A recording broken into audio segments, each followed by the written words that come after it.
Carta aos Hebreus, capítulo 5. Advertência contra a apostasia.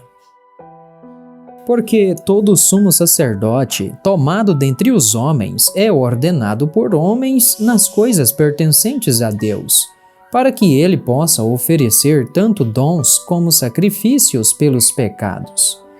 Ele, por ter compaixão pelo ignorante e por aqueles que estão desviados, porquanto também ele mesmo está rodeado de fraquezas. E por esta razão ele deve, tanto pelo povo como também por si mesmo, fazer oferta pelos pecados. E nenhum homem toma esta honra para si mesmo, senão quando é chamado por Deus, como o foi a Arão.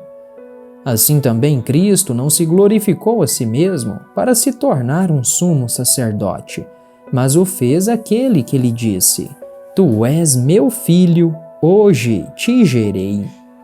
Como ele diz também em outro lugar: Tu és sacerdote para sempre, segundo a ordem de Melquisedeque, o qual nos dias da sua carne, após ele ter oferecido orações e súplicas com grande clamor e lágrimas àquele que podia livrá-lo da morte, e foi ouvido quanto ao que temia, embora ele fosse um filho, aprendeu a obediência por meio das coisas que sofreu. E tendo sido aperfeiçoado, ele tornou-se o autor de eterna salvação para todos os que lhe obedecem. Chamado por Deus de sumo sacerdote, segundo a ordem de Melquisedeque, sobre quem temos muito o que dizer, mas de difícil enunciação, porquanto vós sois tardios em ouvir. Porque quando já devíeis ser mestres, necessitais de que se vos torne a ensinar os princípios básicos dos oráculos de Deus, e chegastes ao ponto de precisardes de leite, e não de alimento sólido. Porque qualquer que se alimenta de leite é inexperiente na palavra da justiça, porquanto é um bebê. Mas o alimento sólido pertence àqueles que alcançaram a maturidade, e também para aqueles que, pela razão do uso, tiveram seus sentidos exercitados para o discernimento tanto do bem quanto do mal.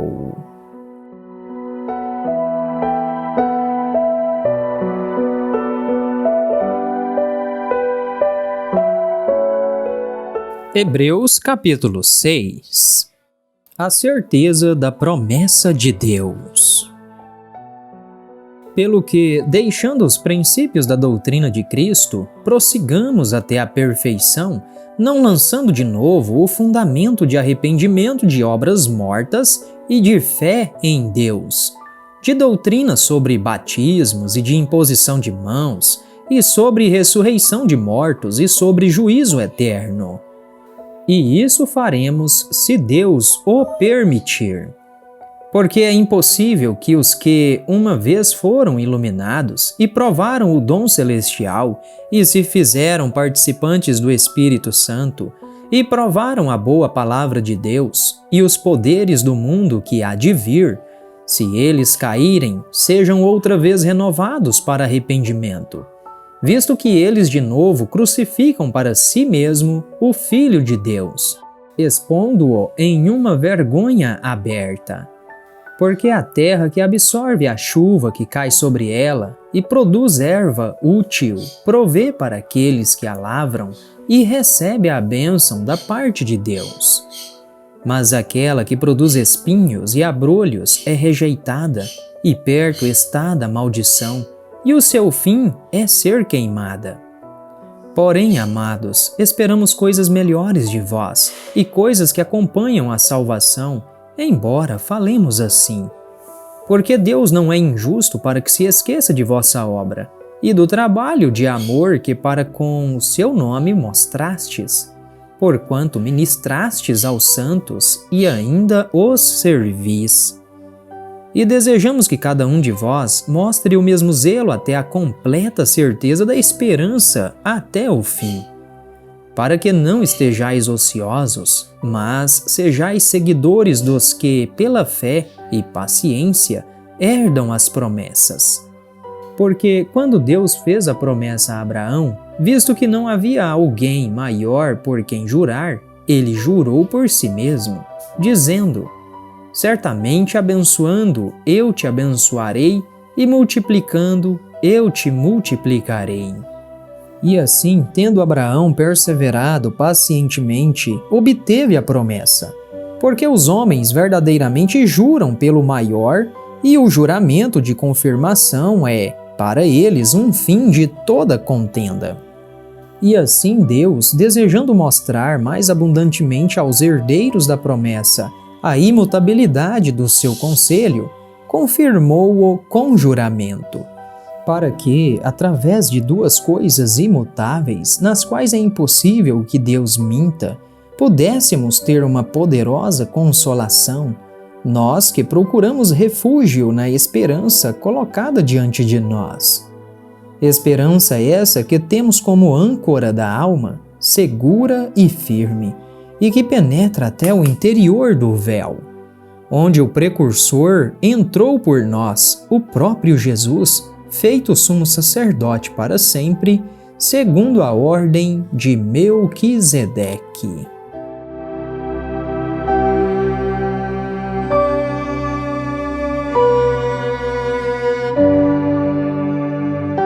Hebreus capítulo 7. O sacerdote Melquisedeque.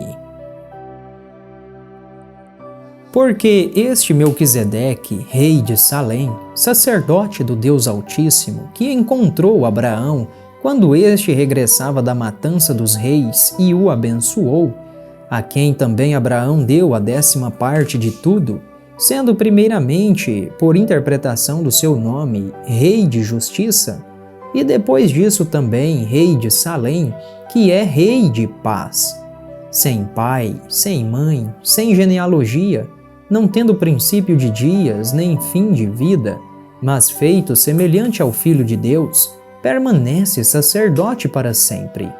Considerai agora o quão grande era este homem, a quem até o patriarca Abraão deu o dízimo dos seus despojos. E verdadeiramente aqueles dentre os filhos de Levi que recebem o ofício do sacerdócio têm ordem de tomar os dízimos do povo segundo a lei, isto é, de seus irmãos, ainda que estes também tenham saído dos lombos de Abraão. Mas aquele cuja genealogia não é contada entre eles, recebeu os dízimos de Abraão e abençoou ao que tinha as promessas. E, sem contradição alguma, o inferior é abençoado pelo superior. E aqui, homens que morrem recebem dízimos. Lá, porém, os recebe aquele que pode provar que está vivo. E assim como digo, Levi também, que recebe dízimos, pagou-os por meio de Abraão, porque ainda encontrava-se nos lombos de seu pai quando Melquisedeque o encontrou. De modo que, se a perfeição viesse pelo sacerdócio levítico, pois o povo recebeu a lei sob este sacerdócio, que necessidade haveria ainda de que outro sacerdote se levantasse segundo a ordem de Melquisedeque e que não fosse chamado segundo a ordem de Arão? Porque ao mudar-se o sacerdócio, uma mudança na lei também se faz necessária. Porque aquele sobre quem estas coisas são ditas pertence a uma outra tribo, a qual nenhum homem assistiu ao altar. Pois é evidente que o nosso Senhor procedeu de Judá, tribo da qual Moisés nada falou acerca de sacerdotes. E isto é ainda mais evidente, pois que, após a semelhança de Melquisedeque, se levanta um outro sacerdote, que não foi feito conforme a lei de um mandamento carnal, mas segundo o poder de uma vida infinita. Porque ele testifica: tu és sacerdote para sempre, segundo a ordem de Melquisedeque. Porque há verdadeiramente uma anulação do mandamento anterior por conta de sua fraqueza e ineficácia. Porque a lei não aperfeiçoou coisa alguma, mas a introdução de uma melhor esperança pela qual nos aproximamos de Deus. Mas não foi na ausência de um juramento que ele foi feito sacerdote. porque aqueles foram feitos sacerdotes sem juramento, mas este com um juramento daquele que lhe disse: Jurou o Senhor e não se arrependerá. Tu és um sacerdote para sempre, segundo a ordem de Melquisedeque. Portanto, Jesus foi feito fiador de um testamento superior. E eles realmente eram muitos sacerdotes, porque não podiam permanecer, porque a morte os impedia. Mas este homem, porque permanece para sempre, possui um sacerdócio intransferível. Portanto, ele também é capaz de salvar perfeitamente os que vêm a Deus por ele, pois vive sempre para interceder por eles. Pois tal sumo sacerdote nos convinha, porque é santo, inocente e imaculado, separado dos pecadores e elevado acima dos céus, que não necessita, como aqueles sumos sacerdotes, oferecer diariamente sacrifícios, primeiramente por seus próprios pecados e depois pelos pecados das pessoas, porque isto ele fez uma vez, quando se ofereceu a si mesmo. Porque a lei constitui como sumos sacerdotes homens que têm fraquezas, mas a palavra do juramento que veio desde a lei constitui o Filho, consagrado para sempre.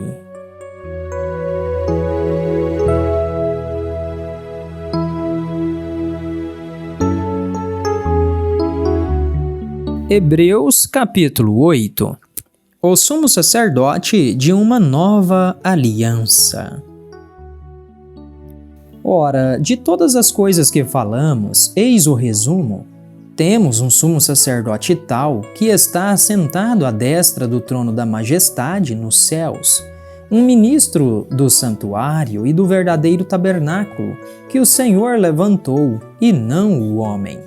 Porque todo sumo sacerdote é ordenado para oferecer dons e sacrifícios, pelo que era necessário que este homem também tivesse alguma coisa que oferecer.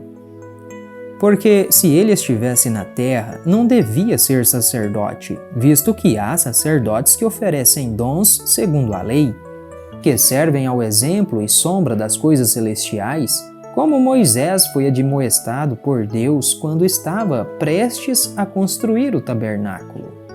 Ele diz: Olha, cuidem fazer todas as coisas de acordo com o modelo que no monte se te mostrou. Mas agora ele alcançou um ministério mais excelente, quanto também é o mediador de um melhor pacto, que foi estabelecido sobre melhores promessas.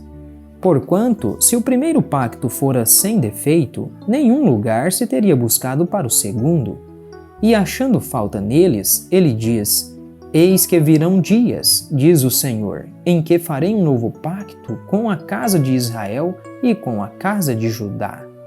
Não conforme o pacto que fiz com seus pais no dia em que os tomei pela mão, para guiá-los para fora da terra do Egito, pois não permaneceram em meu pacto, e eu não mais os considerei, diz o Senhor. Porque este é o pacto que farei com a casa de Israel depois daqueles dias, diz o Senhor. Eu porei as minhas leis em suas mentes e as escreverei em seus corações. Eu serei para eles um Deus, e eles serão para mim um povo. E eles não ensinarão cada homem ao seu próximo, nem cada um ao seu irmão, dizendo: Conhece o Senhor, porque todos me conhecerão, do menor até o maior. Porque serei misericordioso para com suas injustiças, e de seus pecados e de suas iniquidades não me lembrarei mais. Assim ele diz: um novo pacto, ele tornou o primeiro velho. Ora, o que se deteriora e envelhece está pronto para desaparecer.